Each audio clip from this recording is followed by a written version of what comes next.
आज हम एसक्यूएल के बारे में पढ़ेंगे और कुछ इम्पोर्टेंट टर्म को समझेंगे। हेलो एवरीवन, मेरा नाम विनय कुमार राय है और मैं इस कोर्स का स्कॉलर हूँ। साथ ही मैं इस कंपनी का सीईओ और फाउंडर भी हूँ। आज जो टॉपिक इस वीडियो में पढ़ने वाले हैं, जैसे कि एसक्यूएल, डेटा, इंफॉर्मेशन और हमें एसक्यूएल का इस्तेमाल क्यों करते हैं और भी बहुत कुछ सीखेंगे। तो शुरू करते हैं एसक्यूएल के टॉपिक से कि एसक्यूएल क्या होता है।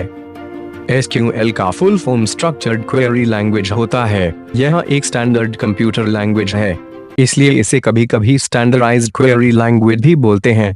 डेटा को डेटाबेस में स्टोर करने के लिए या डेटा को डेटाबेस से रिट्राइव करने के लिए हम एसक्यूएल के यूज करते हैं, और अगर हमें डेटा मैनिपुलेशन करना हो तो वे भी हम एसक्यूएल का यूज करते हैं।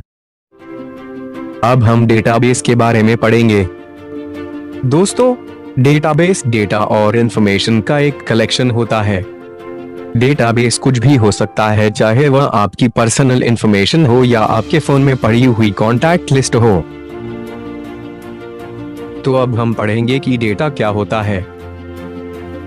दोस्तों, आप स्क्रीन पर कुछ नेम या नंबर देख पा रहे हैं, यह एक तरह का डेटा है।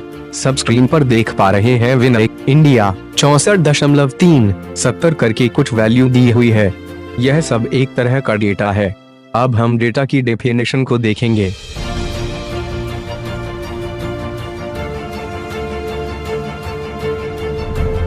दोस्तों, डेटा एक तरह का रो फैक्ट एंड फिगर होता है जो कि अनप्रोसेस्ड एंड मीनिंगलेस होता है, जैसा आपने पहले वाले एग्जाम्पल में देखा था।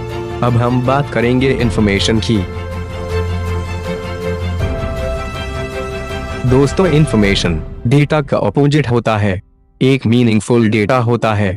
यह डेटा को प्रोसेस करने के बाद मिलता है और इसको देखने के बाद आप कोई भी डिसीजन ले पाते हैं।